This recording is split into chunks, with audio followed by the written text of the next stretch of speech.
Get him, George! I want you all to know.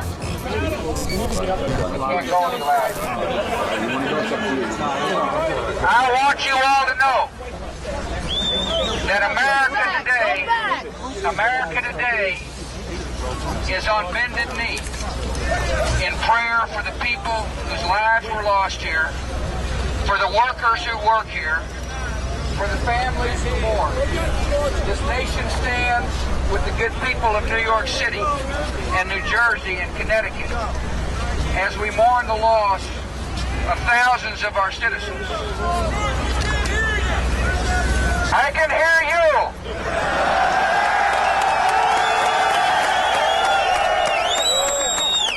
I can hear you. The rest of the world hears you. And the people who knock these buildings down will hear all of us soon.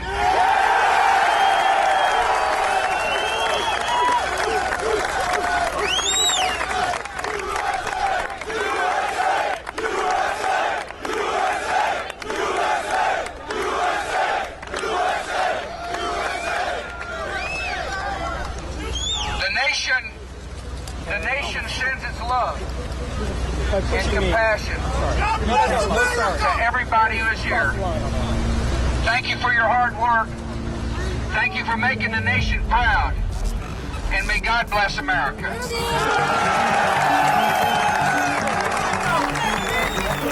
Oh my goodness. Oh God. There's another one. There was another one. Running away very, very quickly. There are more explosions. They started dropping from the top floors of the tower closest to the highway. Obviously, they had two choices to be when the impact hit the first tower. You would hope that people were in Apparently, there was an explosion of some kind here at the According to some Pentagon. estimates, we cannot track $2.3 trillion. Reflects an agency that must evolve. We are being watched. The government has a secret system.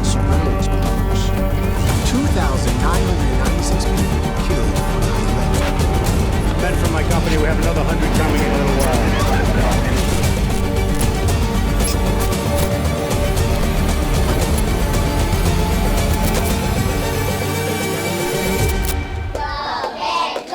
Yes, the pet goat. Ladies and gentlemen, it's my distinct pleasure to introduce our leader, our Secretary of Defense, Donald Rumsfeld.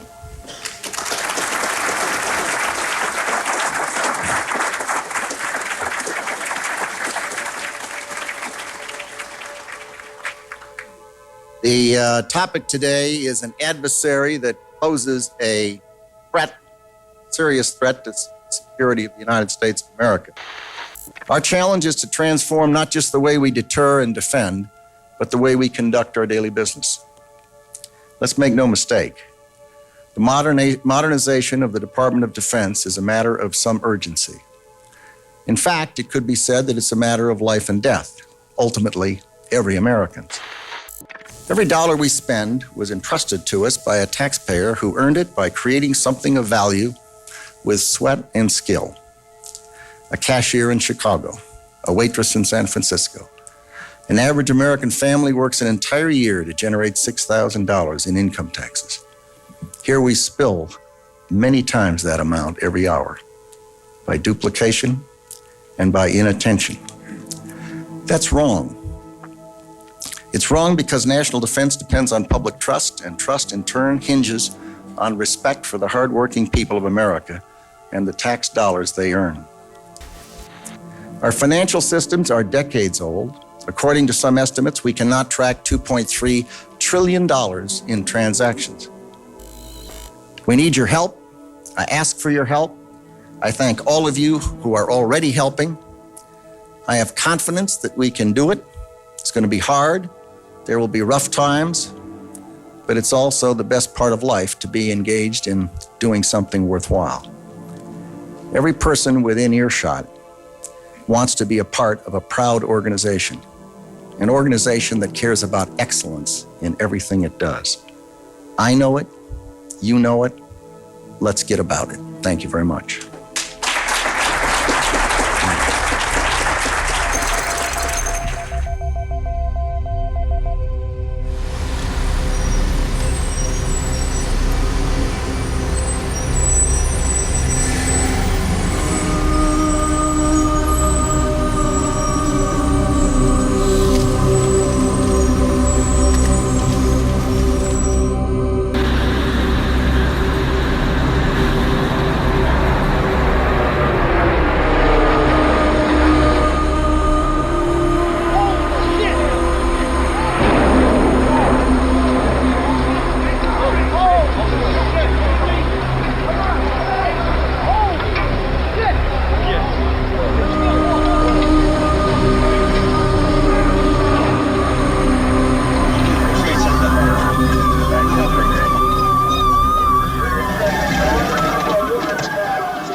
day is to remember that this was a pivotal moment in our history in which we as a collective were terrorized. And it was the day that we gave up our rights to privacy, our rights to demand transparency, all in the name of safety. We were told, and we are still being told, that jet fuel can actually melt steel. We are also told that the Saudis had involvement. We are also being told that, and convinced, and they even made diagrams and videos and wrote full reports to Congress on how a terrorist's passport busted out through the exploding plane within the building and flew a couple of blocks down to be found intact by a passerby in a business suit and handed over to an official. And that's how they knew who was on there. It's horrific to think that the government would manipulate, or any nation's government would manipulate their people and kill innocent people to serve a purpose. But let's be honest, in war that happens all the time. When missiles fly, when nerve gases are used, when bombs are dropped, lots of innocent people die. I mean, the A-bomb in Japan killed a lot of little kids while they were playing with their dollies in their bedroom. This is the reality. This is the ugly side of war. And what happened on 9/11 was an act of war. That is fact. Anyone saying it was just a horrible terror attack, or like Ilhan Omar says, some people did some things, is just despicable. This was an act of war. And who did that? Many will say it was Osama bin Laden, and you know, there's not evidence to support or deny that, but yeah, okay. Others will tell you it was the Saudis, but if it was the Saudis, then how's Osama involved? Because Osama was denounced by the Saudis. So everyone keeps having all these theories. Lots of people loathe Rudy Giuliani, saying he was in on it too. Rudy Giuliani said, and I quote, "We were able to move 150 dump trucks out of the city last night," which will give you a sense of the work that was done overnight. And that one statement of him talking about how they were getting things done was used to demonstrate what? That he was the bad guy? What? That he was at World Trade Center 7, trapped, and he said, oh, we heard that maybe the towers are falling, so we tried to leave, and then the building collapsed and it was hit, and we finally got out. And then people saying, hey, you had said that the buildings were going to collapse. You knew about it. Why didn't you tell anyone? You sat on that information for 15 minutes. Why didn't you tell us while you were trying to find an escape route with everyone else in emergency management? If you were in a building that was collapsing around you, your city was literally on fire. You were sitting there with your fire and police commissioner trying to figure out what you're going to do. You're an island, because that's what Manhattan is, an island, and you're waiting to see what aid you can get, because right now there is a threat assessment. They've blocked out no travel through the tunnels, no travel through bridges. We have now been isolated. My island is isolated. All these people are relying on the decisions we make. And then they're hearing the towers might collapse, and then boom, they're in a building that has just undergone some explosion or something, and they're trying to get out. It was sketchy, it was weird, and it was just confusing. What happened? Any idea how this happened? Not right now. Not right now. Correspondent April Woodard was already there when she encountered Mayor Rudy Giuliani, who was getting his first look at the disaster. Unless you were there with Rudy Giuliani, his police commissioner, his fire chiefs, everything, you wouldn't know what happened. Unless you were in the building or in one of those planes, you really, really don't know what happened. You just know a version of it, the version that they tell you. Kind of like the story of the magic passports found on 9/11. Another development on Saturday, New York officials revealed at a news conference here in the city that a hijacker's passport was found blocks from the World Trade Center crash site, if you can believe that. No other details were given, but the discovery prompted the FBI and police to expand the search area down in Lower Manhattan.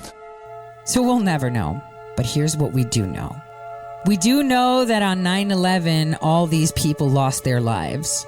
We do know that there were planes possibly hijacked, but these planes cut through steel like butter. And not only that, jet fuel suddenly was able to melt steel. Consecutive explosions, happened. Never ever in a steel building has it collapsed because of a fire. Your foundations have to have an issue. So was it collapsed?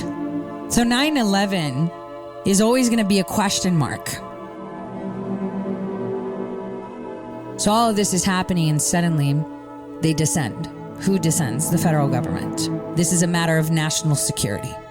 So you're the mayor and in your house, in your backyard, this happens. And in comes the federal government and says, don't worry, we'll investigate it. Stay out of it. And you're proud because you want to make it normal again for your people. You want them to know that, hey, this happened. We're going to get to the bottom of it. We're going to clean it up. We can pick up. We're resilient. Let's do this. You're giving that sense to your people. The federal government is hauling rubbish like nobody's business. Like he said, a New York resident had said at the time, wow, it's crazy out there. These trucks just keep coming. It doesn't stop. They're just coming and coming and coming and coming and taking all the rubbish because that was evidence, right? Because let's remember, this was the biggest crime scene ever in global history. The most public and the biggest crime scene under the jurisdiction of the FBI. The biggest crime scene.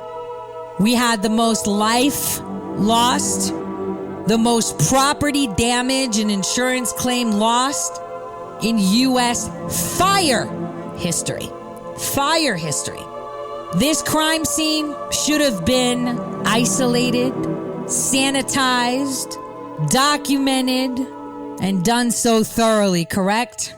Yes, it was 2001. We didn't have the tech we have today, but would they preserve every single thing that was there to determine what was going on?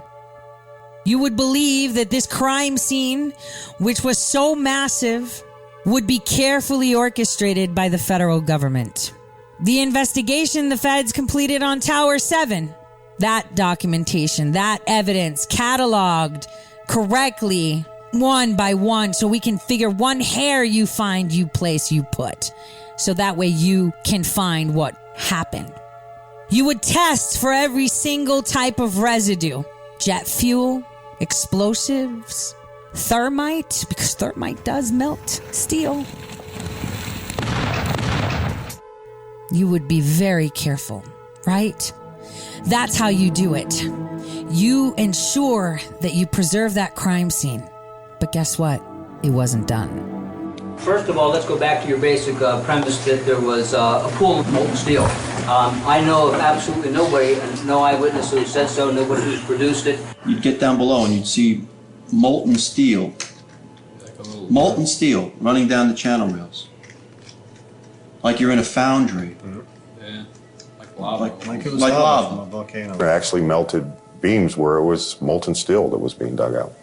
Underground, it was still so hot that molten metal dripped down the sides of a wall. And the cleanup was very difficult. The steel was coming out red in certain areas from the first couple of weeks at least. Dr. Stephen Jones, a physicist formerly from Brigham Young University, examines it and he finds that it's not aluminum from the jet planes because it is molten iron per the electron microprobe data. He finds that it has abundant manganese, so it's not structural steel. This substance is not melted steel. It's molten iron. We don't use iron in buildings today. It's not iron from the alloy, the main ingredient of steel. It's iron, pure elemental iron. And it has other elements associated in and around it: aluminum, sulfur, potassium, manganese, and fluorine in abundance. These are associated only with thermite. When we want to point fingers, we point fingers to the people that had the power to do something. We point fingers to the people that led the investigations into this, that were responsible for the cataloging of evidence, for subpoenaing witnesses, for taking testimony, for analyzing every single hair, paper clip, shoe, finger, whatever it is they collected with those dump trucks. And there was one person that was responsible. We are, as I said, beginning the hearings today in the nomination of Robert S. Mueller III to be director of the Federal Bureau of Investigation, frankly, one of the most important positions in our government. He has had an outstanding career in law enforcement. Served as a federal prosecutor in 3 different U.S. attorneys' offices. He served in Maine Justice under both Republican and Democratic administrations. For Mr. Mueller and for this committee and for the nation, this is more than a job interview, because we're at a crucial juncture for the FBI and well beyond an interview. In many ways, this hearing will be a redefinition of the job of FBI director.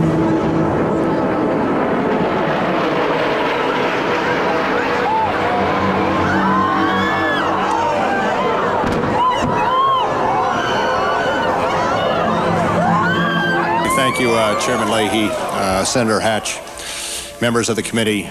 Thank you for the extraordinary courtesy and support that you have extended to me over the past several weeks. I want to especially express my appreciation to you, Mr. Chairman, for your willingness to schedule this hearing and begin a formal consideration of my nomination. I was deeply honored when President Bush decided to nominate me for the position of Director of the Federal Bureau of Investigation. In my view, the FBI is the finest law enforcement agency in the world. Its highly skilled and dedicated workforce and its investigative tools and resources are unmatched in law enforcement. I consider it the highest privilege to be asked to lead such an outstanding organization. And that person used over $40 million US, issued tens of thousands of subpoenas, questioned countless individuals, destroyed evidence, lied, and kept the Trump presidency hostage for over 2 years. The testimony you're about to give is true and correct to the best of your knowledge, information, and belief. So help you God. And after such a thorough investigation into one simple matter, without evidence like pieces of wall or maybe an airplane, if there was one, black boxes, paper clips, explosive residue, fire, analysis. Didn't have any of that. It was all hearsay, right? It was all fake dossiers and the word of agents. Came up with zero Russia collusion, right? 2 years, very thorough, wasn't it? Super thorough. Then why is it that that same person that was responsible for the 9/11 investigation used very little money and closed the investigation on 9/11 within 3 weeks? That same person, Robert Mueller, responsible for the no collusion hoax investigation, was responsible in determining what happened during 9/11. The evidence on the dump trucks, never cataloged. The steel that was left over with residue that you could have run through some tests to see. Was it jet fuel? Was it what they say is thermite that melts steel? That steel was resold to China. On September 4th, 2001, Robert Mueller was sworn in as FBI director under George Bush. That was one of George Bush's biggest mistakes, because only a couple years later, they would show him who's really president. Thank you all for practicing reading so much. It's really important.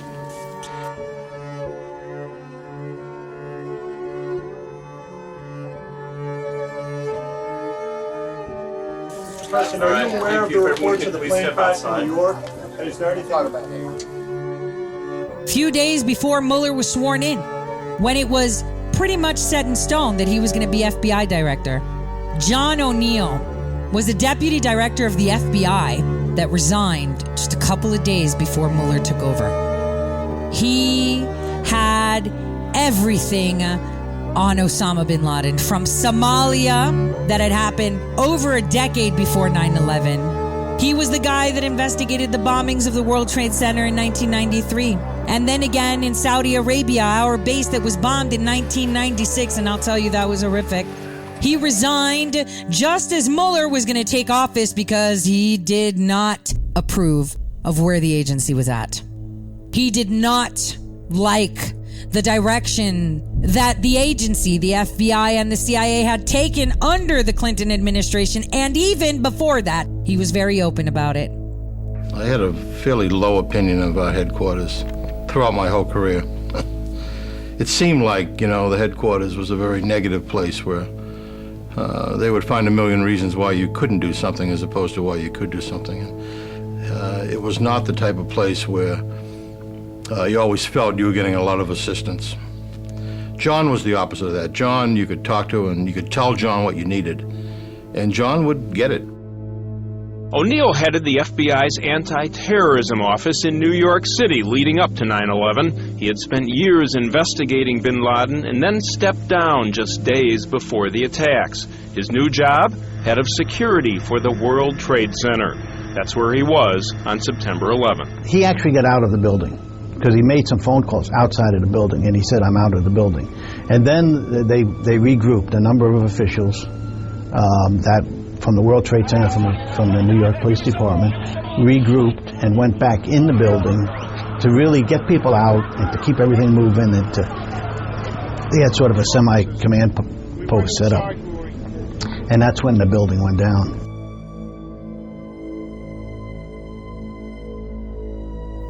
That guy had taken the role, head of security for the Twin Towers, because he felt that was under threat. He felt that was the most vulnerable position. Everything in his body told him that if something were to happen, it was going to happen there first.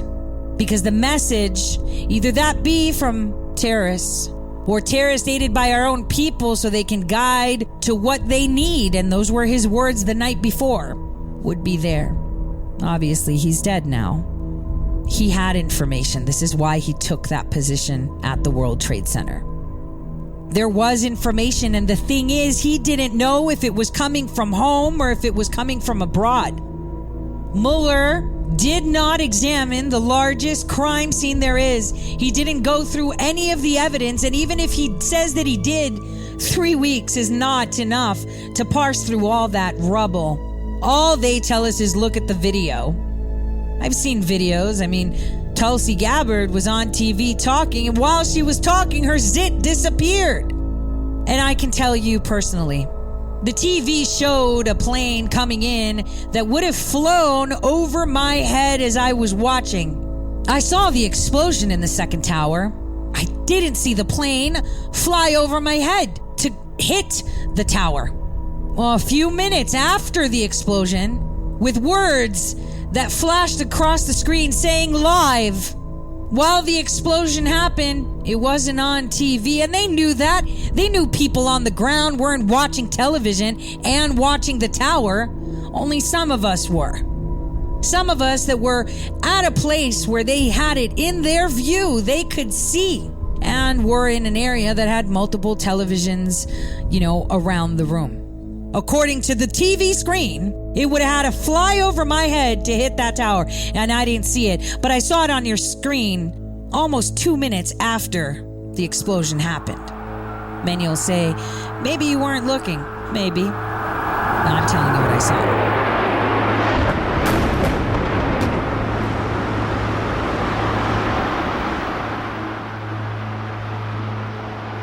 And there are many of us in New York that feel the same way, but many of us cannot prove it because maybe we were in panic. Really hard to convince me that plane cut through steel like butter.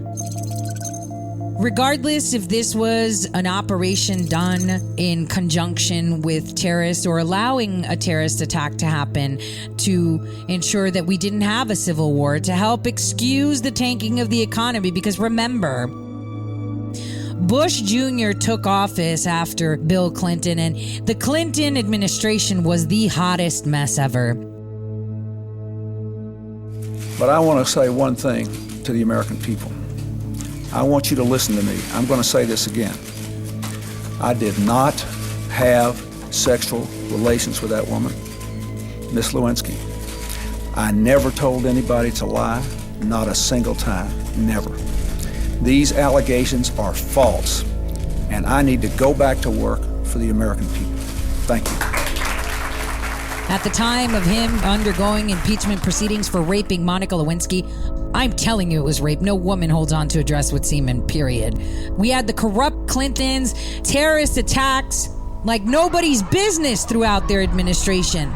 Saudi Arabia, our bases, embassies, wars declared. If it was a video game, I would have orchestrated it in order to reset the nation under my terms. It seems like every single time there is a tragedy, every single time there is something that has happened in the past 30 years, it's the same damn people that keep popping up. I mean, when looking into the Taliban and the bombings in Kenya and Tanzania, isn't it incredible how all of these people that played a role in the Russia collusion investigations in one way or another seem to lead back to the same clowns. The same ones. Aside from the Clintons being in the center of almost everything, we got Mueller and Comey like they're like this eternal couple popping up everywhere. There's some direct relationship with all of these.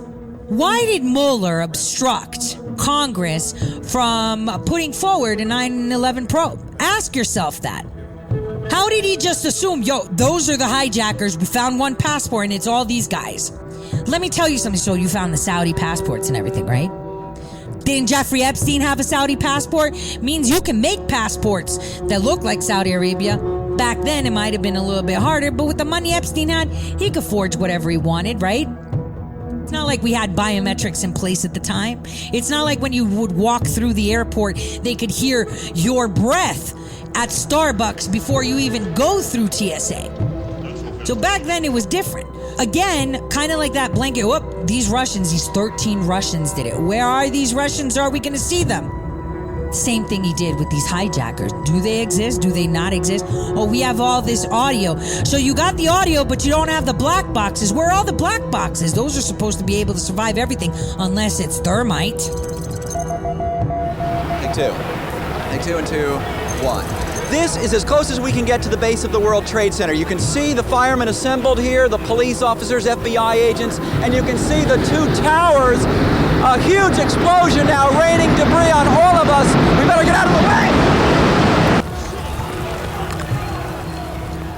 Why is it that he blocked the investigation? Why didn't New York law enforcement, New York Fire Department, why weren't they allowed to analyze the scene? Why was it all handed over to the FBI and why did they just dispose of it? I mean, think about it. Why were we reselling steel? And how did steel buildings fall down? They don't fall or burn. So why did we decide that we needed to topple them completely and remove the rubbish in like a heartbeat? Because that area was cleaned out super quick. The fateful decision to let two men board a flight instead of taking the next one. Nearly 20 years ago, a ticket agent made that fateful decision. They became two of the 9/11 hijackers. And as Gio Benitez reports, that agent has been riddled with guilt in the years since, but he decided to make a difference in another way. Two late-arriving first-class passengers came rushing through the doors at Dulles International Airport in Virginia. They're late, they stopped, they were confused, they were looking back and forth. And then they made a beeline for where I was working with my agents. Vaughn was at the American Airlines ticket counter, training two agents. We were just sitting around, and two late passengers came running in the terminal, stopped, and I was joking. I looked at my agents, and I said, watch, these two are for Flight 77, and they were. But as we now know, they weren't just any passengers. They were Salem and Nawaf al-Hazmi, two of the 5 hijackers on Flight 77, which later crashed into the Pentagon. When Atta's picture was plastered all over TV after the 9/11 attacks. And I said, holy bleep, I know that guy. I called up my partner and I said, did you see that guy that they're showing? And he goes, yeah, that guy was in our office. July 2001, Mike Chiarelli and his partner had a plane like this one for sale. It was an Antonov. It's a Russian cargo plane. It's not a jet, but it's a big plane. Mohammed Atta came in interested in the plane because the story was at the time he was going to open a parachute jump school. Chiarelli says he spent an hour plus with Mohammed Atta at the Pompano Air Park. He knew exactly what he was looking for. And Atta wasn't alone. The other two guys stayed silent. They really didn't do anything. They just kept walking around the plane and like inspecting. He was in the cockpit with me. He was talking. He knew what he was doing. He wanted to see logbooks. He wanted to know fuel information, how far he could fly. I believe that they were doing some kind of research. So the question is, how did these clowns get in here and why did most of them fly from Boston? I'm just saying. And when they came here, who sponsored them to come into the country? How come Mueller doesn't have that information? How did they get here? How did all these people slip in and come in?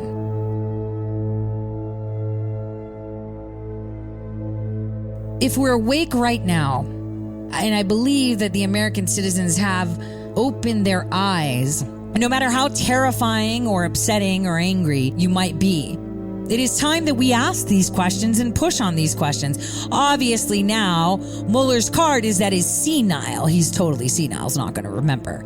But why not show us the documentation that O'Neill put forward? Why not make his resignation public?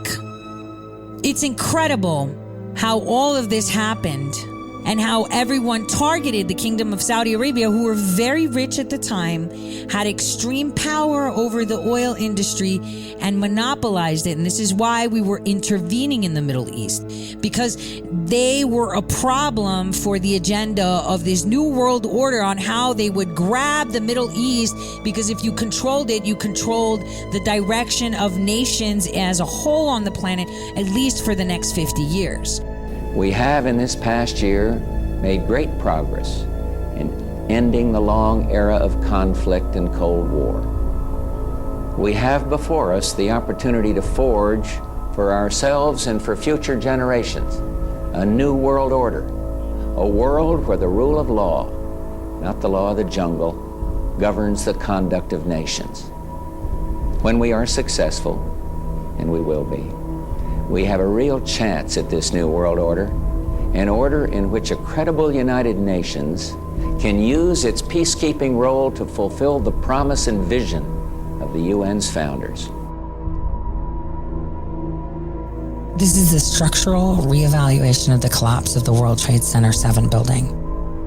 This is the final report that was done from the University of Alaska Fairbanks, South Carolina Department of Transportation, Associate Professor of Nanjing University, Department of Civil Engineering, Department of Civil and Environmental Engineering. This was prepared, architects and engineers for 9/11 Truth.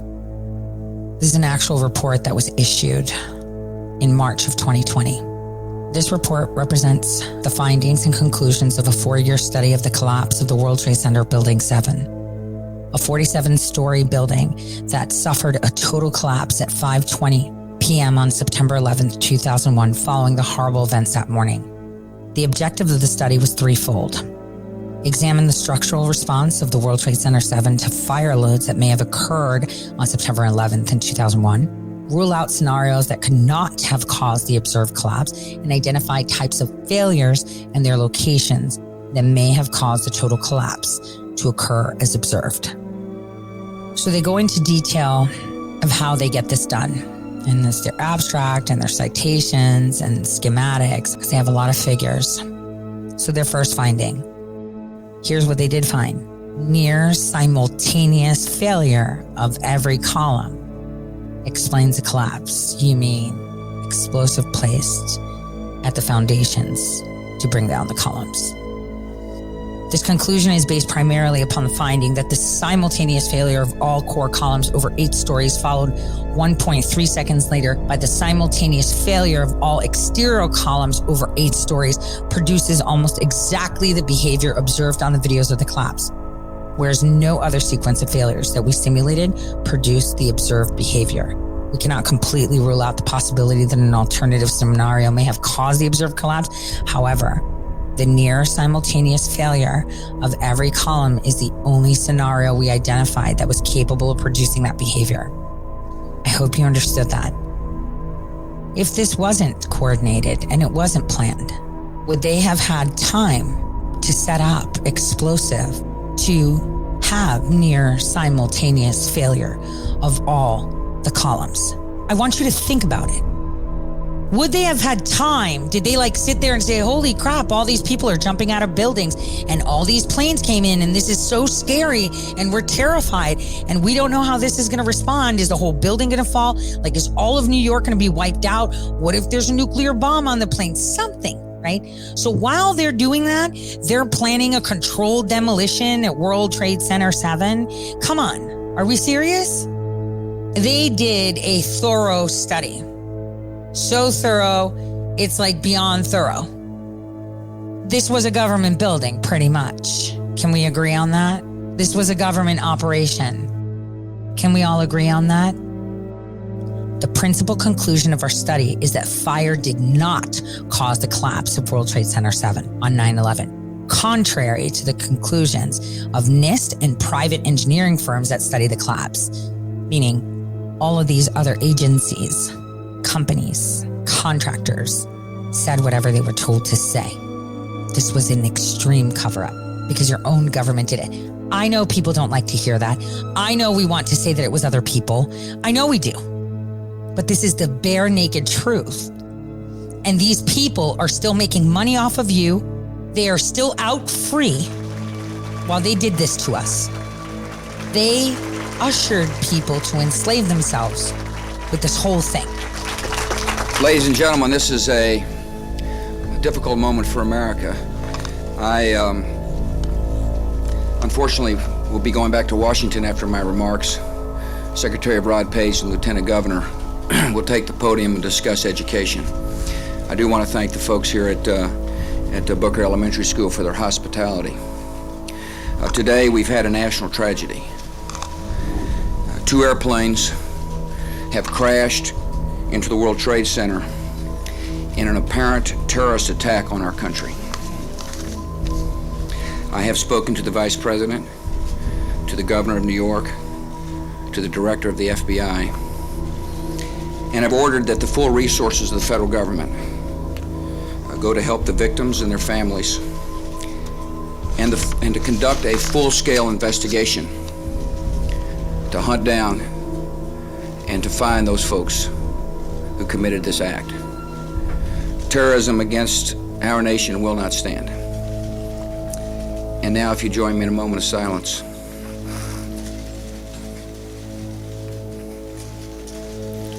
May God bless the victims, their families, and America. Thank you very much. 9/11 was highly orchestrated. And I'll tell you where my personal knowledge kicks in, okay? This is the story of a 30-year search by U.S. intelligence agencies to perfect mind control. Welcome, George. Welcome to the CIA. Thank you for I remember that day very well. It was an uncommonly warm January day in 1976 when George H.W. Bush arrived at the CIA headquarters to take over as the director of the Central Intelligence Agency. The duties of the office on which I am about to enter. On which I am about to enter. So help you God. So help me God. Restoration of public confidence is essential if we are to get on about our important work here. Sir, the Republicans are trying to blame you for the existence of a small air base at Mena, Arkansas. This base was set up by George Bush and Oliver North and the CIA to help the Iran-Contras, and they brought in plane load after plane load of cocaine there for sale in the United States. And then they took the money and bought weapons and took them back to the Contras, all of which was illegal, as you know, under the Bolin Act. But tell me, did they tell you that this had to be in existence because of national security? Well, let me answer the question. No, they didn't tell me anything about it. They didn't say anything to me about it. The airport in question and all the events in question were the subject of state and federal inquiries. It was primarily a matter for federal jurisdiction. The state really had next to nothing to do with it. The local prosecutor did conduct an investigation based on what was within the jurisdiction of state law. The rest of it was under jurisdiction of the United States attorneys who were appointed successively by previous administrations. We had nothing, zero, to do with it, and everybody who's ever looked into it knows that. Armed drone strikes in Libya. John Brennan used to be the CIA advisor to Bill Clinton. He advised Clinton of everything the CIA was doing in the 90s. That was his career. He's been in the agency forever and a day. Now, as John Brennan worked as the intelligence briefer, he did it right after he was in charge of the CIA's counter-terrorist center. Under Bush and Reagan, he was just a trainee, I guess, in Jeddah, Saudi Arabia. He was working at the embassies, et cetera, et cetera, et cetera. Because it was in 1980 that he actually supposedly joined the CIA. It was a little bit before that, but officially it was 1980, and he joined the Directorate of Intelligence in 82. I know this from talking with him. He explained to me his position as an attaché in Jeddah in the mid-80s, just right before 1985, I guess. And then he started to work on AIPAC after that under the end of Bush's terms. Well, Bush Sr. was the 3-term president, we know that, but Reagan/Bush, right? He then, under the Clinton era, was moved out of the counter-terrorist center to be a briefer. And in 95, he got his position as executive assistant to George Tenet. And one thing I've never told anyone is that one of the most important people that I met under my first disguise was George Tenet. And he didn't recognize that I was in disguise, which was the reason that I was in disguise. I want to announce my intention to nominate George Tenet, who is standing here with me with his family, currently the acting director of the CIA, as the Director of Central Intelligence. He brings a wealth of experience and skill to the challenge of leading our intelligence community into the 21st century. Beginning in 1995, he served with real distinction as Deputy Director under John Deutsch. Prior to that, he was my senior aide for intelligence at the National Security Council. He did a superb job of helping to set out our intelligence priorities for new challenges. And at the CIA, he has played a pivotal role in putting these priorities into place and leading the intelligence community in meeting the demands of the post-Cold War world. As the longtime staff director of the Senate Select Committee on Intelligence, George Tenet understands the essential role Congress must play in the intelligence community's work. Then we come to March 5th, same year, 2000. And the CIA learns some additional information, very critical information. On March 5th, the CIA learns that Hazmi had actually entered the United States on January 15th, 7 days after leaving the Al-Qaeda meeting in Malaysia. So now the CIA knows Hazmi is in the United States, but the CIA still doesn't put Hazmi or Midhar on the watch list and still does not notify the FBI about a very critical fact. A known Al-Qaeda operative, we're at war with Al-Qaeda, a known Al-Qaeda operative got into the United States. My question is, do you know specifically why the FBI was not notified of that critical fact at that time? The cable that came in from the field at the time, sir, was labeled information only, and I know that nobody read that cable. But my question is, do you know why the FBI was not notified of the fact that an Al-Qaeda operative now was known in March of the year 2000 to have entered the United States? Why was the CIA? Why did the CIA not specifically notify the CIA? That's my question. The FBI. Sir, if we weren't aware of it when it came into headquarters, we couldn't have notified them. Nobody read that cable in March, in the March time frame. So that the cable that said that Hazmi had entered the United States came to your headquarters, nobody read it? Yes, sir. It was an information-only cable from the field, and nobody read that information-only cable. Should it have been read? Yes, of course, in hindsight. In late 97 is when I first met and came in contact with John Brennan. He was the CIA chief in Saudi Arabia. Joining me now is the former director of the CIA, John Brennan, and he's a one-time station chief in Saudi Arabia. Dr. Brennan, welcome back to Meet the Press. Good morning, Chuck. As I was sort of joking with my staff earlier, it seems as if in the early parts of the Obama administration, if there was a problem between the Obama administration and Saudi Arabia, you were the one sent to try to mediate the situation. One thing that was being put forward in conversation was the fact that, there was an overwhelming amount of people applying for visas. And this was about a little over a year after the Khabar Towers bombing. Today, the FBI got to work in Dhahran, gathering the scorched, twisted pieces of a fuel truck loaded with explosives that ripped the front off the 8-story military dorm, exposing just how vulnerable U.S. troops are here. Officials say more than 3,000 pounds of explosive power was packed into that truck that parked along a fence just 35 yards from the building. A huge bomb the military admits its intelligence information gave no reason to anticipate.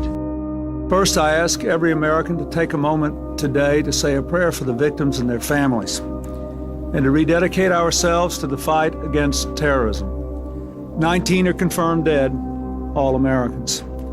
Now, as I head to Lyon, my first order of business will be to focus the strength and the energy of the G7 on the continuing fight against terrorism. Let me be very clear. We will not resist, we will not rest in our efforts to find who is responsible for this outrage, to pursue them, and to punish them. Anyone who attacks one American attacks every American. Being kind of wet behind the ears, right? And young, and in between training sessions, I had conversations with people there right before I was leaving for training again, back to the States. And one thing they told me was they found that the station chief, Brennan, was signing off visas to people that were barred from entering, like they failed or they were on a list from the original lists that the State Department had to not get visas, and he clearly overrid them. And I thought to myself, maybe they're assets, maybe this, right? So I actually asked that question prior to leaving to go back to the States, where I went to Arizona and then to 2 Air Force bases. I remember that one of the guys that was down in Saudi Arabia had come to the Air Force Base in California, and he was then going to Diego Garcia. And I mentioned to him on the base, I found it really bizarre, but they're probably assets, of the agency. And maybe those people that have been flagged were for that reason. And he goes, well, we've been told to not allow people that have specific skills to go in. So that was just the conversation, and they found it odd. So people were chatting about it, but it turned out because he was chatting about it, he was now being moved to Diego Garcia. That was funny. Fast forward, the bombing happens. And so if we have this bombing, right, obviously the Saudis hate us. And the more interesting part was that when this bombing happened, a move that was unexpected is something that I saw happen in 97 when I was there. They had pushed forward a program of fast-tracking visas. Now, when I tell you fast-tracking visas, we're talking giving people visas without checking their backgrounds. And that felt really alarming. So just so you understand how long this has been going on, you must understand that this visa program was never actually approved. It was a CIA agency push. And this was done after the bombing, and you would say that makes no sense. If they hate us, why are we fast-tracking visas for people that hate us and have just exploded us? That makes zero sense. Why would John Brennan step in after the bombing, after being the executive assistant to George Tenet? Why would he come to Saudi Arabia and expedite visas? And this was unofficial, right? Unofficial. At least 2 of the 9/11 hijackers had been recruited into a joint CIA-Saudi intelligence operation that was covered up at the highest level, according to a new court filing, and this comes from the Gray Zone, Kit Clarenberg. A newly released court filing raises grave questions about the relationship between Alex Station and a CIA unit set up to track Al-Qaeda chief Osama bin Laden and his associates, and 2 9/11 hijackers leading up to the attacks, which was subject to a cover-up at the highest levels of the FBI, obtained by Spy Talk. The filing is a 21-page declaration by Don Canestero, a lead investigator for the Office of Military Commissions, the legal body overseeing the cases of 9/11 defendants. It summarizes classified government discovery disclosures and private interviews he conducted with anonymous high-ranking CIA and FBI officials. Many agents who spoke to Canestero headed up Operation Encore, the Bureau's aborted long-running probe into Saudi's government's connections to the 9/11 attack. Despite conducting multiple lengthy interviews with a range of witnesses, producing hundreds of pages of evidence, formally investigating several Saudi officials, and launching a grand jury to probe a Riyadh-run U.S.-based support network for the hijackers, Encore was abruptly terminated in 2016. This was purportedly due to a Byzantine intra-FBI bust-up over investigative methods. This summer, Brett Eagleson went to Capitol Hill to press the U.S. government to release secret files from the FBI's 9/11 case. We've told the sad story for 19 years. We've cried on camera. Eagleson's father, Bruce, worked in and died in the South Tower of the World Trade Center. Now grief has turned to rage. It's not about that anymore. It's about how we're angry. We're pissed off. It is painful. The Eaglesons and other 9/11 families want details of a secret FBI investigation codenamed Operation Encore, centered on the 2 hijackers that lived in San Diego. It's a 10-year-long investigation that specifically investigated the role that the Kingdom of Saudi Arabia played in supporting the hijackers. Is that the first mosque they went to in San Diego? This is it right here on our left. Danny Gonzalez was an FBI agent who worked on Operation Encore. He showed us the neighborhood the hijackers lived in before they crashed American Airlines Flight 77 into the Pentagon. This is Gonzalez's first television interview about the case. 19 hijackers cannot commit 3,000 mass murders by themselves. Based on what you found, do you believe there was a domestic support network for the hijackers? Obviously. No question. But I can't comment on it, but you don't have to be an FBI agent with 26 years of experience to figure that out. Gonzalez says the 2 hijackers, Nawaf al-Hazmi and Khalid al-Mihdhar, were helped by a number of Saudis, including Omar al-Bayoumi. Bayoumi worked for the Saudi government in California and has said he simply ran into the 2 hijackers at a restaurant in Los Angeles and encouraged them to move to San Diego. And this is the building he lived in. There, he helped them find an apartment and open a bank account. The 2 hijackers even started flight school nearby. Can't sit on the sidelines when I know the truth. Gonzalez says he's under FBI orders not to talk about certain aspects of Operation Encore because of national security concerns, as is another former agent, Ken Williams, who wrote a memo before 9/11 warning terrorists were taking flight lessons in Arizona. Both men are now working as investigators for the families. The evidence is there. I've seen it, but I can't get into the specifics because of protective order. In 1996, when the Khabar Tower bombing happened, the CIA already knew it was going to happen. In fact, there's evidence of that was discovered during whatever investigations they were doing.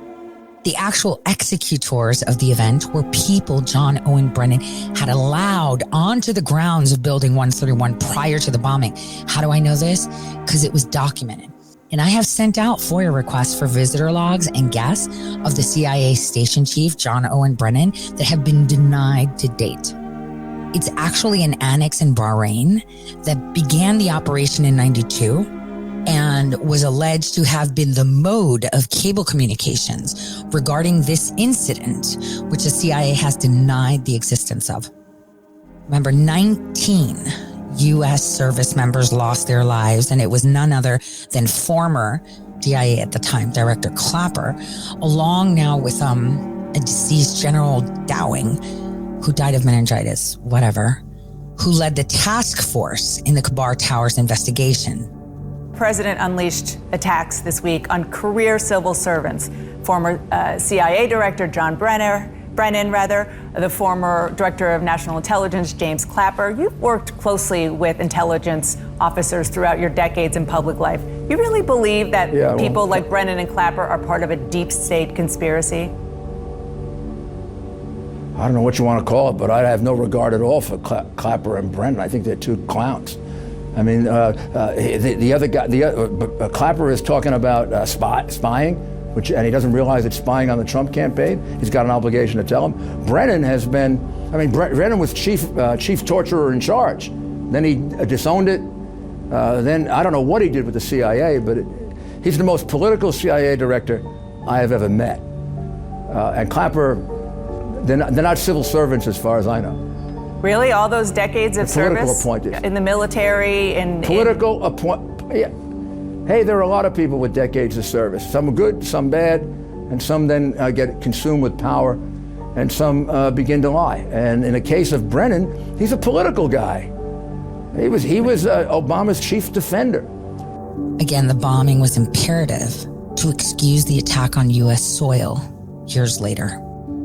It was during that time of the bombings that many of the visa applications from Saudi Arabia were being denied, right? They were being denied because of the bombings. And in fact, visa applications of the majority of the hijackers during 9/11 were denied right before and after the bombings, but John Owen Brennan personally overrode the denials and issued the migrant visas.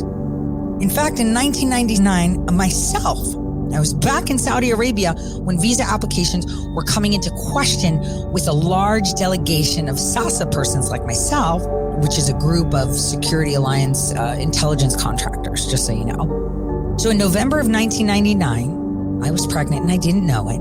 I personally reviewed and was made aware of approvals done by John Owen Brennan, who at the time was going to be officially promoted to Deputy Executive Director of the CIA. And I was briefed on the Visa Express program because that was to be deployed to European nations as well as Saudi Arabia. And like the 19 U.S. service members that died at the Khabar Tower, 19 hijackers helped execute the 9/11 attacks. And all 19 of them received their visas before and after the Khabar Tower bombing. And all 19 were done with John Owen Brennan's stamp of approval from Jeddah. In fact, the deployment of Visa Express helped the support staff of less than 5 of the hijackers enter the United States with legal visas, because you're not going to execute this plan without having people watching your back, from bag boys to drivers to rentals to food to anything that you're doing. All right, I'm Mike Springman. Some 15 years ago now, I was chief of the visa section at the CIA's consulate at Jeddah, Saudi Arabia. In Jeddah? Yeah. People were being brought there from all over the Middle East for visas to come to the United States. And I was told they were terrorists that were recruited to come to the U.S. for training and shipped back to Afghanistan for fighting the Soviet soldiers. And this was, when I was there, this was between 1987 and 1989. And it wasn't until I got back to D.C. and talked to the journalist Joe Trento and a couple of other people. One was a guy connected with a local university here in D.C., and another fellow who was with another government agency. But I learned that, it wasn't visa fraud like I thought at the time. I thought somebody was being paid under the table for this, based on a conversation I had with a guy. And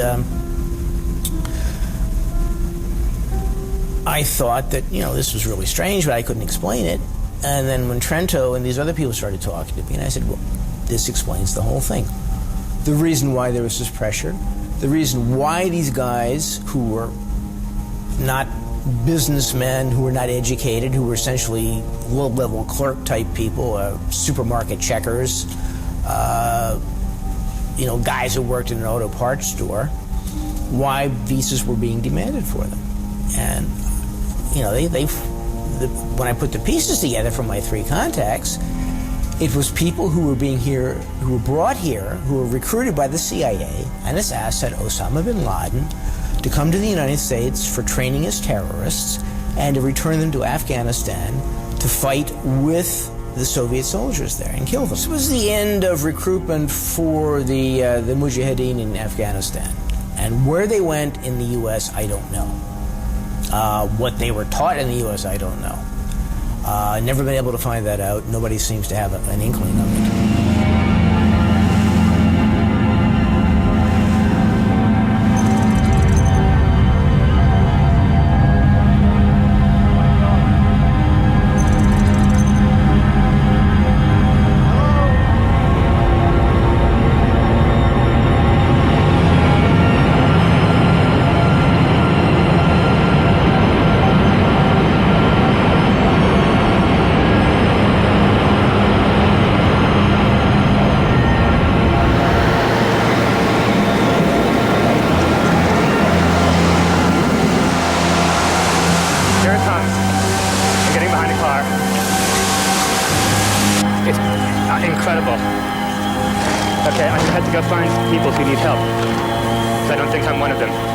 So right before the 9/11 event, over 22,000 visas were issued by the State Department to foreign nationals that weren't all Saudi either.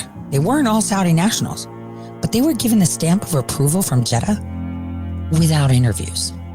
So they just went there, applied, and here you go.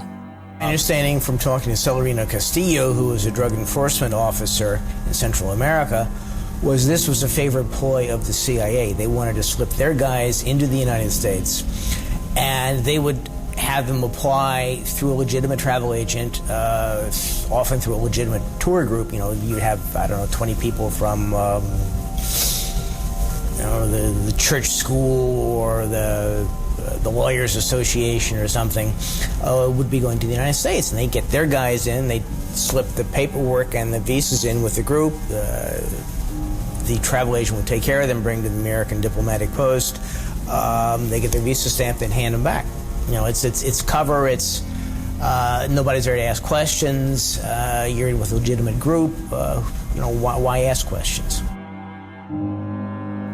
There was a person who I had, and I convinced that person to drop a cable that they received. And just so you know, the reporter was actually detained. He was someone who revealed the Visa Express program, which unfortunately was only mentioned about Saudi Arabia because obviously it was people from Saudi Arabia that hijacked airplanes, and all of those people from Saudi Arabia that hijacked airplanes were not all Saudis, and all their visas were personally approved by John Brennan. Now let's take a look at the account of this gentleman's occurrence and what happened. Poor Joel. And he's like so quiet now, such a great reporter. Reporter detained, told to reveal source at State Department briefing. Although Mowbray was shocked by the detainment, he said he will continue writing about the visa system using confirmed but undisclosed sources. They will never deter me, he said.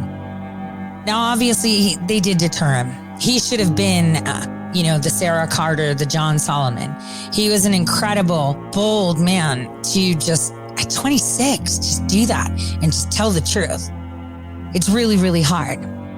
Rule of thumb, I've been told, is that roughly 1/3 of the people who work for the State Department don't. I mean, I've been told this by a former station chief. I've been told this by a guy who was at the time at the Inspector General's office at the State Department. He's since retired. My estimate, I would say, might be as high as 50%, depending on where you are.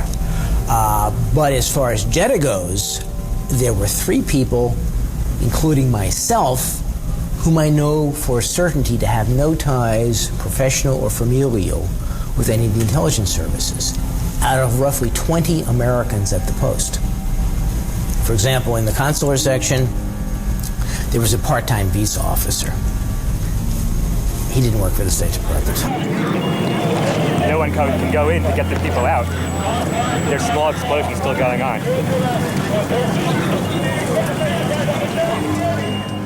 In 1999, I guess it was January 5th and through 8th, 2000, there was an Al-Qaeda summit in Kuala Lumpur.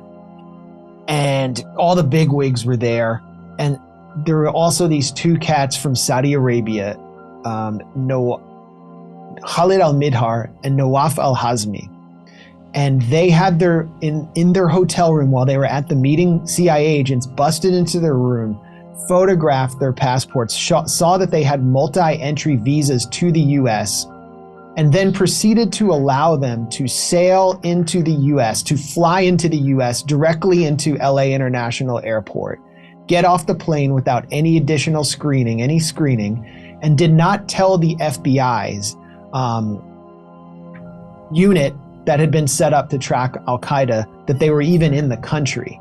When they got off the plane, they were met by someone named Omar al-Bayoumi, who is a Saudi national as well, who is said to be an employee of the Civil Aviation Authority of Saudi Arabia. He was a ghost employee. What he really was a Saudi intelligence agent. And he took these two guys who didn't speak a word of English, got them apartments, paid for their lease, and helped make sure that they got to their flight lessons in San Diego. And the FBI wasn't even told that they were in the country until they were in the final stages of executing the Day of the Planes operation, which was the 9/11 operation. A law enforcement action was never enacted against these two would-be hijackers, and it was because the CIA had covered up their presence and refused to tell the FBI. And now we learn through Don Canestraro's filing, after he interviewed several agents who participated in Operation Encore, which was the aborted, long-running probe into Saudi connections to the 9/11 attacks. We learn that these two hijackers had probably been recruited, or had certainly been recruited, by the CIA, whether they knew it or not, in order to give the CIA access to Al-Qaeda. So here we have two 9/11 hijackers enjoying a direct relationship with the CIA and the Saudi intelligence services. Did the CIA cover up the presence of these assets in order to allow the attack to proceed, because it would allow for wider latitude and allow them to achieve operational goals inside the Middle East, basically the war on terror? Or did they just cover it up because they didn't think such an attack would ever take place, and that this was their Hail Mary pass at gaining access into the inner circle of Al-Qaeda, because these were characters who had access to Al-Qaeda? And, at the time when this was taking place, the system was blinking red. That's what the 9/11 official report says.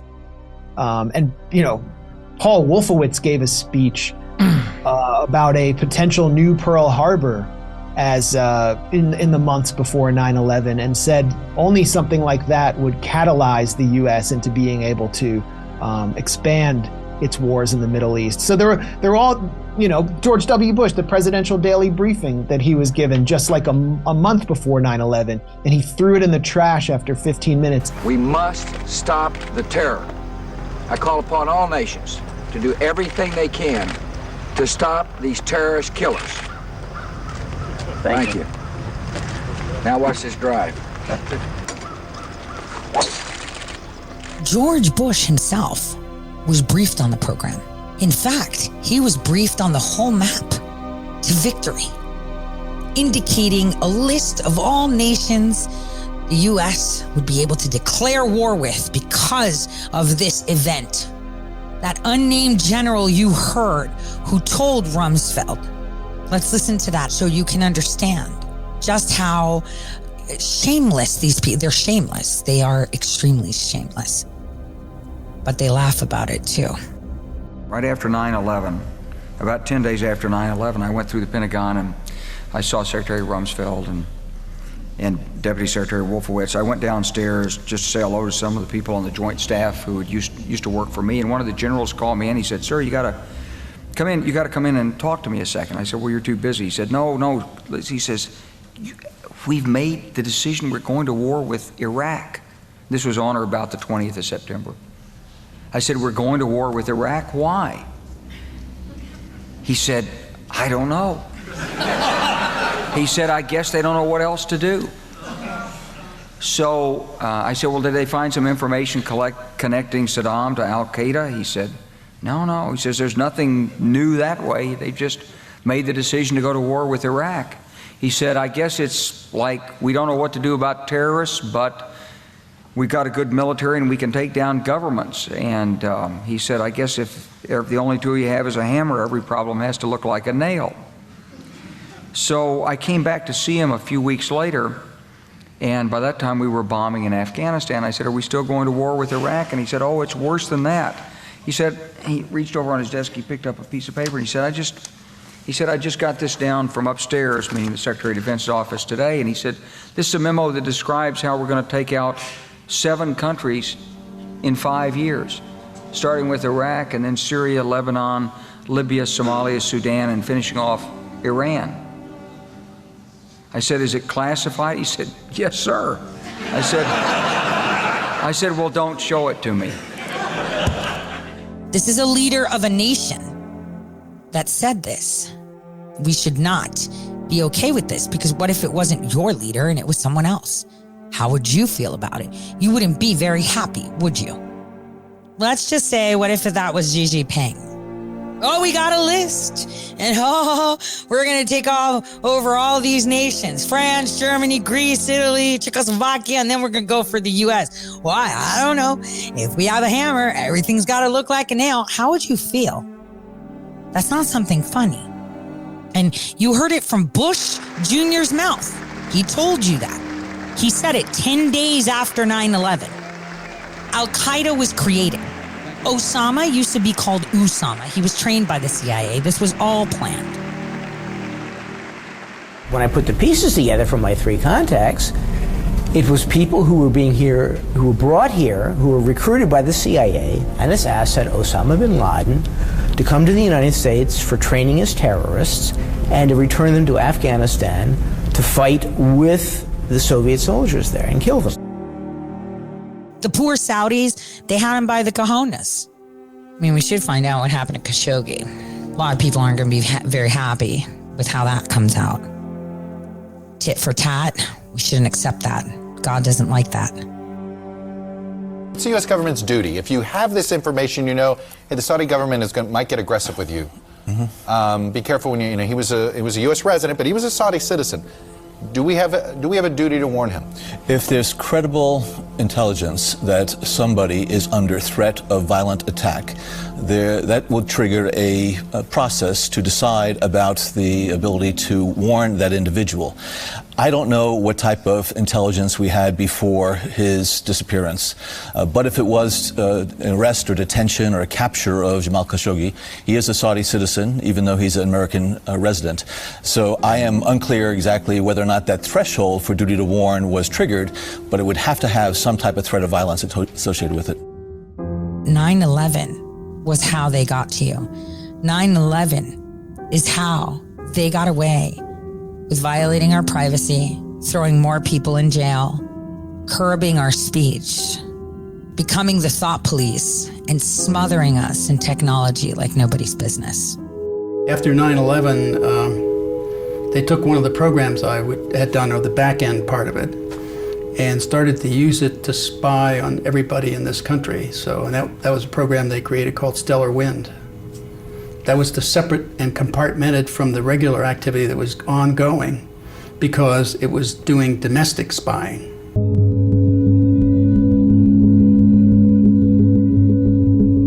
Well, they came in guns drawn, in my house. They didn't do that to the others, but they did to me. I guess, I don't know, they thought I was probably the most dangerous of all, so I don't know. I don't know what was in their minds, okay? So, but they did that, and they came in and pointed the gun at me when I was getting out of the shower at the time, so they pointed a gun right at my old head, said, hey. So, I wasn't too upset. I just said, yeah, I suppose I could get dressed here. They weren't intimidating me anyway. So tell me something that will implicate somebody in a crime. That's what they asked me. So I told them what the crime was that I knew about, and that was that George Bush, Dick Cheney, Tenet, and Hayden conspired to subvert the Constitution, the constitutional process, and any number of laws, and here's how they did it, and I explained stellar wind on my back porch to all the FBI agents who weren't cleared. So they had a problem. I created a problem for them because they had a bunch of people now who weren't cleared for a very highly classified, only because it was domestic spying, by the way, was the reason it was highly classified. And what he did was reveal domestic surveillance. This is why it's classified at the highest levels. Domestic surveillance. Understand that you are being surveilled. Oh, I got nothing to hide. Nobody cares if you have nothing to hide. How do you feel that the government can predict where your life is going to be in 10 years? How do you feel that the job that you will get in 5 years depends on that prediction? Because when they pay for that background check, they get that score. How does that make you feel? How do they know how your life is going to be? This is a perversion not only of our Constitution and what we stand for, but on humanity itself. This is how you stay mesmerized. And you know what? Those that actually know all about this reality hack, that know all about these programs and put forward, that speak outside the box, are the highest on that list to get this program used against them. When weaponized, oh boy. Police in Los Angeles are trying to predict the future. We know where crime happened yesterday, but where is it going to happen tomorrow and the next day? And they're not alone. More and more departments are using data-driven algorithms to forecast crime. It's all about improving accuracy and improving our effectiveness, our efficiency, and our service to the community. So in order for them to actually execute the plan of taking over nations, they found that it would be very, very difficult for them to push it through. The plan was that they needed to ensure the continuity of government, and Clinton was being impeached. And this was a problem. George Bush Sr. came up with a fantastic plan in his, in Jeb's area, the child that was left behind by the Bushes.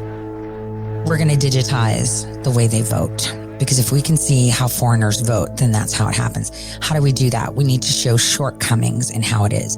And I was actually in that meeting myself, where the discussion of the hanging chads was being done. How do we remove human error and go all in on technology now that everyone on Netscape and loving the internet and it's new? At that point, that was discussed. And it was created into this big thing. But this is how they allocated funds to the Department of Defense, specifically DARPA, to come up with how to get it done and to create the software that would assist in getting it done. And you guys have heard Curtis himself confess in Congress of how he was hired by a Chinese named company and the government. And he even slipped and said George Bush. He slipped and said it. Mr. Curtis, would you please state your full name for the record? Name is Clinton Eugene Curtis. And where do you reside? Tallahassee, Florida. And what is your profession? I'm a computer programmer. Would you please speak into the microphone so the audience can hear your testimony? I'm a computer programmer. Mr. Curtis, are there programs that can be used to secretly fix elections? Yes. How do you know that to be the case? Because in October of 2000, I wrote a prototype for Congressman Tom Feeney. Because in October of 2000, I wrote a prototype for Congressman Tom Feeney at the company I work for in Oviedo, Florida, that did just that. And when you say did just that, it would rig an election? It would flip the vote 51-49 to whoever you wanted it to go to and whichever race you wanted to win. And would that program that you designed be something that elections officials that might be on county boards of elections could detect? They would never see it. You say he was the lobbyist for the voting machine company at the same time he was Speaker of the House? I don't know what the voting machine company is. He was a lobbyist for Yang Enterprises. We had NASA contracts. And Yang Enterprises did what? Computers? Computers. Okay, and he was your lobbyist, your company's lobbyist for that company, yes. And he asked you to design a code to rig an election. Yes. While he was Speaker of the Florida House. Yes. This was during or previous to the 2000 election? Yes, October into September. In order to be able to control elections, because they needed to ensure that their own people that would have the ability for the continuity of government from the minute Reagan was shot until 2020 was done. They needed to ensure that continuity. So elections was one. We can't go into all these places and just plunder. We should do it in a more peaceful way. We can create riots and then come in as the good guy and offer them ways to elect things. And so the software was created. In 2004, Paul Brinkley and Robert Gates, who also then became CIA director of a very specialized division in the Department of Defense, within a year were funded and they got this done. And at that point, Curtis's, software failed because, they got caught, kinda. And he confessed to Congress. Where is he now? In Florida. It's ridiculous how people, for the love of money, do anything. And she said, you don't understand, we need to hide the fraud in the source code. Hide the fraud, not reveal the fraud. Not reveal the fraud because it's needed to control the vote in South Florida, is what she said. That's what she said. To your knowledge, was this used? I have no idea. I was ready to leave. So as we move on, we had multiple portions. We had the war plan of what they were going to do in order to dominate for oil and geography, because, not a lot of people understand just how important the Middle East and the land of Turkey geospatially are, how important they are. They link up, 3 continents, Africa, which is an untapped, wealthy continent, Europe and Asia. And they give access to it all. And every large nation wishes to have access to that land and dominance. Now, as all of these parts, which is the let's terrorize the Americans so we can digitize them and control them, therefore we can create the monitoring systems that we can deploy over in other countries too. This was all in conjunction with the Crown and other big leaders. Such as the Chinese, the Russians, sort of, not really. Gorbachev wasn't really his cup of tea. Putin played both sides of the fence very well, and you can see him coming up really hard now. On 9/11, you had this journalist called Jane Stanley. She said, a third building has collapsed. Okay, she said this. And now remember, on the internet, everybody's on the internet, people analyze videos all the time. And they said, while she said it, the building was still standing. So that's really bad. How can she say WT7 collapses while it's still standing? How does she know? What more can you tell us about the Salomon Brothers building and its collapse? Well, only really what you already know. Details are very, very sketchy. There's almost a sense downtown in New York behind me, down by the World Trade Centers, of just an area completely closed off as the rescue workers try to do their job. But this isn't the first building that has suffered as a result. We know that part of the Marriott Hotel next to the World Trade Center also collapsed as a result of this huge amount of falling debris from 110 floors of the two twin towers of the World Trade Center. As you can see behind me, the Trade Center appears to be still burning. We see these huge clouds of smoke and ash. 9/11 was imperative. The market was going to collapse because they were going to collapse it, because they wanted technology to fizzle and bust. And this is why we had the tech bubble bust. And post-2000, even though technology was rapidly advancing and people were getting more immersed in it, for some reason, everybody lost their money during the tech bubble. And you're just like, what happened, right? What happened? How did we lose money, but everything's being implemented? That's because the government took hold of it. And you were too busy worrying about your safety to look at it. And this is how you make a shift in the market. BuzzFeed dug up an old quote from Donald Trump talking about a large-scale terror attack 19 months before 9/11. In his 2000 book, The America We Deserve, Trump wrote, "I really am convinced we're in danger of the sort of terrorist attacks that will make the bombing of the 1993 Trade Center look like little kids playing with firecrackers." One day, we're told that a shadowy figure with no fixed address named Osama bin Laden is public enemy number one, and U.S. jet fighters lay waste to his camp in Afghanistan. He escapes back under some rock, and a few news cycles later, it's on to a new enemy and a new crisis. Wait. Yeah. Mm-hmm. Okay, hold on a second. Mm-hmm. Is this really Trump before 9/11? Have you read this? Donald, this is Roland Smith. Hi, Roland. You know, how you doing on this kind of day? You know, at some point we're going to put all this behind us, and you, as a visionary, particularly in New York real estate, what do you think that we ought to do as a city, as a people, when all of this when the mourning stops, when the dead are honored, and we've found out what caused it and maybe corrected it? What does the city need to do? Well, I guess the big thing that you really will have to do is never forget. You just can't forget that something like this happened. I was so disappointed when they closed the stock exchange, but of course at some point you had no choice, because you want to just say, the hell with it, you're going forward, nothing's going to change. But the fact is something has changed very dramatically.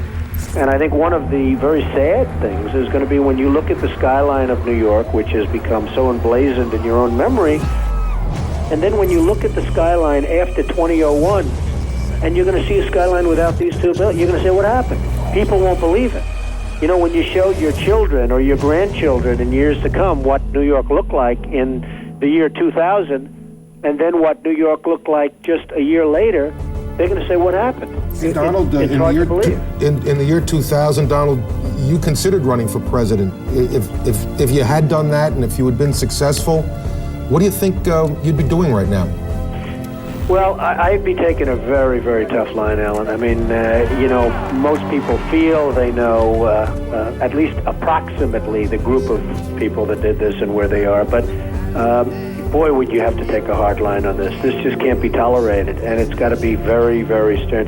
This is, as you and I were discussing before, Alan, this was probably worse than Pearl Harbor. Many more people are dead, and you know, they don't know, they have no idea, but I have somebody that was down there who witnessed at least 10 people jumping out of the building from 70 and 80 stories up in the air. Donald, you're probably the best known builder, particularly of great buildings in the city. There's a great deal of question about whether or not the damage and the ultimate destruction of the buildings was caused by the airplanes, by architectural defect, or possibly by bombs or aftershocks. Do you have any thoughts on that? Well, it was an architectural defect. You know, the World Trade Center was always known as a very, very strong building. Don't forget, that took a big bomb in the basement. Now, the basement is the most vulnerable place because that's your foundation, and it withstood that. And I got to see that area about 3 or 4 days after it took place, because one of my structural engineers actually took me for a tour because he did the building. And I said, I can't believe it. The building was standing solid, and half of the columns were blown out. I mean, so this was an unbelievably powerful building. If you know anything about structure, it was one of the first buildings that was built from the outside. The steel, the reason the World Trade Center had such narrow windows is that in between all the windows, you had the steel on the outside. So you had the steel on the outside of the building. The Twin Towers has the support piers on the exterior of the building. The outside of the building was a mesh of steel. That's why when I first looked, and you had big, heavy I-beams, when I first looked at it, I couldn't believe it because there was a hole in the steel. For as far as the eye can see, and you can tell right here at the top of this tower, there's a huge gaping hole, flames still inside, thick black smoke still coming out. We have not been able to see what, if any kind of an aircraft is inside the building. This is the best vantage point right here, and as you can see, just a huge gaping hole throughout the entire side of this tower right now. And this is steel that was, you remember the width of the windows in the World Trade Center, folks. I think you know, if you were ever up there, they were quite narrow. 18.5 inches, exactly how much is windows from 106 all the way down to the 9th floor. and in between was this heavy steel. I said, how could a plane, even a 767 or 747 or whatever it might have been, how could it possibly go through the steel?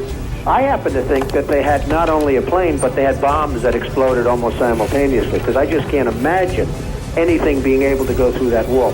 Most buildings are built with the steel is on the inside around the elevator shaft. This one was built from the outside, which is the strongest structure you can have, and it was almost just like a can of soup. You know, Donald, we were looking at pictures all morning long of that plane coming into building number 2, and when you see that approach the far side, and then all of a sudden, within a matter of a millisecond, the explosion pops out the other side. Right. I just think that it was a plane with more than just fuel. I think, obviously, they were very big planes. They were going very rapidly, because I was also watching where the plane seemed to be not only going fast, it seemed to be coming down into the building. So it was getting the speed from going downhill, so to speak. It just seemed to me that to do that kind of destruction is even more than a big plane, because you're talking about taking out steel, the heaviest caliber steel that was used on a building. I mean, these buildings were rock solid. And, it's just an amazing thing. This country is different today, and it's going to be different than it ever was for many years to come. Very profound statement and very true. Donald, one last question for you. Given the magnitude of how much of American commerce took place within the Twin Towers, what do you, as you're an expert on this, what do you think is going to be the fallout over the next several weeks, months, and even years, given what we have lost in terms of those buildings going down and all that was within it? Well, I, as an example, Alan, and you might use them too, but I have an insurance company that was on the 102nd floor of the World Trade Center. They're gone. I don't know. Their offices are no longer there. They're wiped out. The Morgan Stanley Group, Morgan Stanley, a big, powerful firm, they had 50 stories in the building. Gone. I mean, you're talking about some firms that are just gone. Many firms had all of their offices, as you know, in the World Trade Center. It was 8 million square feet. 8 million square feet is the size of some cities. Each floor was almost a city in itself, and they had 110 floors or so. So, many firms that were easily recognizable for those of us in the financial world, for those of us that read the papers and see the financial pages, they're going to be gone. I mean, they're just not going to exist anymore. They're gone. Donald Trump. Many of the people are gone with them. Donald Trump, thank you so very much for joining us. Thank you all. We really Good luck. appreciate it. No, really quickly, though. I mean, so Willie, that was 2000. In a book he wrote in the year 2000. Yeah. Well, it was published in 2000. He could have written it in 1999 for all we know. Exactly. He might have been more prescient. So he basically predicted the attacks from Osama bin Laden.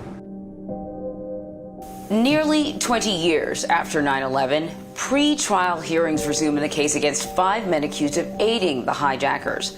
Among the 5 is a Pakistani national regarded as the principal architect of the attack. Proceedings resumed today after facing numerous delays. The last in-person hearing was in February of 2020. So while we talk about the Guantanamo trials for 9/11, it is incomplete because the masterminds are missing. You would have to have former impeached President of the United States, Bill Clinton, in his capacity of President of the United States, and impeached First Lady Hillary Clinton for initiating the plan. Literally, it's called the plan. Former CIA Director John Owen Brennan, in his capacity as CIA briefer to impeach President Clinton, Executive Assistant to CIA Director George Tenet, CIA Station Chief in Saudi Arabia, Chief of Staff to CIA Director George Tenet, drafting the agency portion of the plan. Former DNI Director James Clapper, in his capacity as DIA Director under impeached President Clinton, and as NGA Director, assisting the cover-up of the plan. And Donald Rumsfeld, in his capacity as Secretary of Defense, for implementing the war operation and the military-industrial complex privatized side to facilitate and capitalize the plan. And finally, former President George Bush Jr., in his capacity as president, for knowingly and willingly allowing the plan. At the same time, the Department of Defense under Rumsfeld was working really, really hard and fast on biological warfare. And this is where anthrax comes in. That is what he was working on. He was more of the person thinking that what we have to do is control the people from the inside out, not only from outside forces, but inside. Either we make them dependent on medication or we change them where the strongest survive, and therefore we can provide everything they need and they'll be happy. I think we've heard Klaus say the same words, Klaus Schwab, where you'll own nothing and love it. And just so you understand, Hillary Clinton wanted to do everything Obama did. In the 90s, when they took office, and I say they because we all know that she manages everything. She wanted to be president, but the 90s wouldn't let her, so he just pretended to be president while she was really in charge. Hillary Care was supposed to take into effect. It was supposed to be put together properly. They needed to propel the harnessing of information. It was impeached President Clinton that was struggling on how to deploy surveillance and data collection systems within the United States. And this is where the idea was born. Digitizing citizen records from birth to death, monitoring all phone calls and communications, collecting facial recognition, health data aggregation. That was Hillary Care, but Obamacare did it for them. Controlled and documented travel, and doing that with the cyber oligarchs we see today, which DARPA helped create. It wasn't that we advanced in technology. They harnessed all these cyber oligarchs, from people in their garages like Steve Jobs. All of these people were harnessed and made part of this fourth unelected branch of government to deploy the plan. Bush Sr. started the process. Brennan and Clapper were responsible for ensuring the recruitment in 1995 through 2001 was completed for a scheme to terrorize Americans and others around the world into submission by giving an avenue for solutions by law and implementing technology that would assist. I saw the implementation, and so the plan was born. This was the plan. The plan was for dominance. Freedom itself was attacked this morning by a faceless coward. And freedom will be defended. I want to reassure the American people that the full resources of the federal government are working to assist local authorities to save lives and to help the victims of these attacks. We have in this past year made great progress in ending the long era of conflict and Cold War. We have before us the opportunity to forge for ourselves and for future generations a new world order, a world where the rule of law, not the law of the jungle, governs the conduct of nations. When we are successful, and we will be, we have a real chance at this new world order, an order in which a credible United Nations can use its peacekeeping role to fulfill the promise and vision of the UN's founders. George H.W. Bush, the 41st President of the United States, he served from 1989 to 1993. Though George H.W. Bush was director of the Central Intelligence Agency for only a short time, from January 1976 to January 1977, their headquarters building in Northern Virginia is named after him. I know that I speak for every man and woman in this place today when I say, welcome home, George and Barbara Bush. It's great to have you back. Do you think Congress has the authority, should have the authority to release secret material? No, I don't. Why not? I don't think that any branch, that the legislative branch of government should unilaterally be empowered to release secret documents. I simply don't feel that way. We cannot run an intelligence business on that kind of basis. And part of it's secret, and I'm going to see that it stays secret. You take on the intelligence community, they have 6 ways from Sunday at getting back at you. President,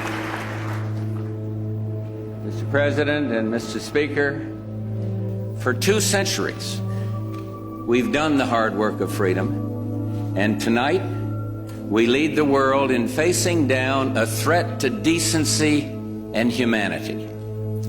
What is at stake is more than one small country.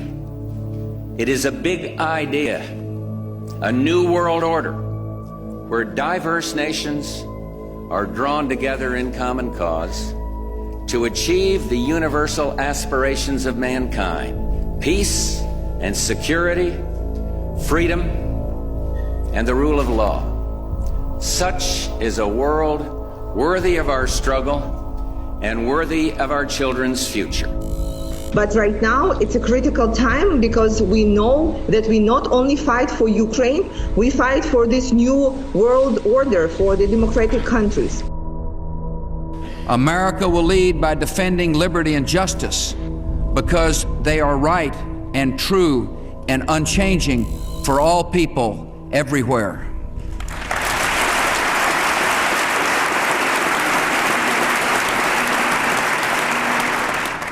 No nation owns these aspirations, and no nation is exempt from them.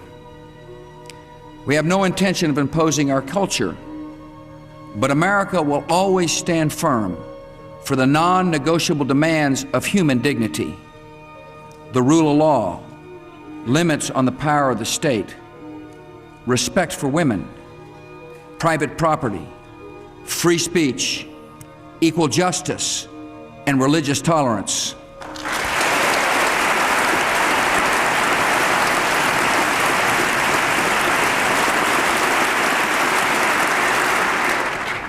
America will take the side of brave men and women who advocate these values around the world, including the Islamic world, because we have a greater objective than eliminating threats and containing resentment.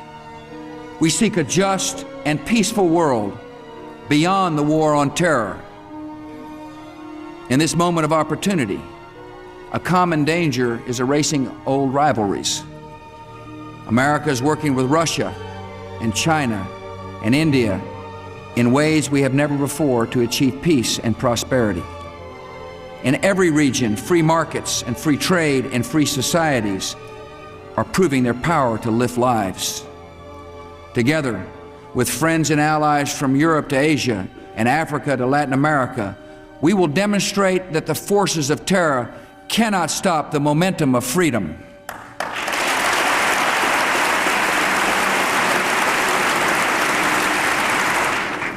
When I called our troops into action, I did so with complete confidence in their courage and skill. And tonight, thanks to them, we are winning the war on terror.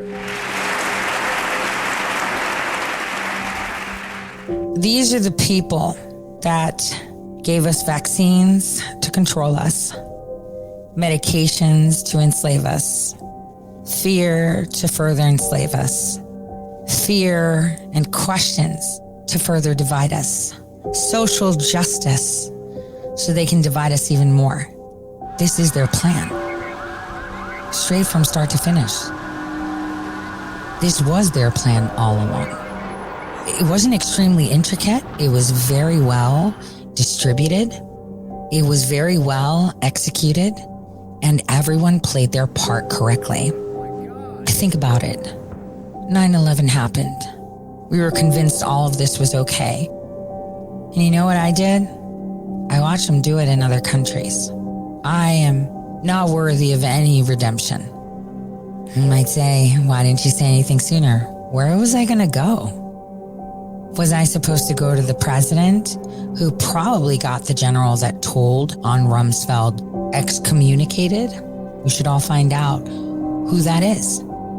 Was I supposed to go to the media that they own? So the question you should be asking yourself is, why hasn't anything been done about this?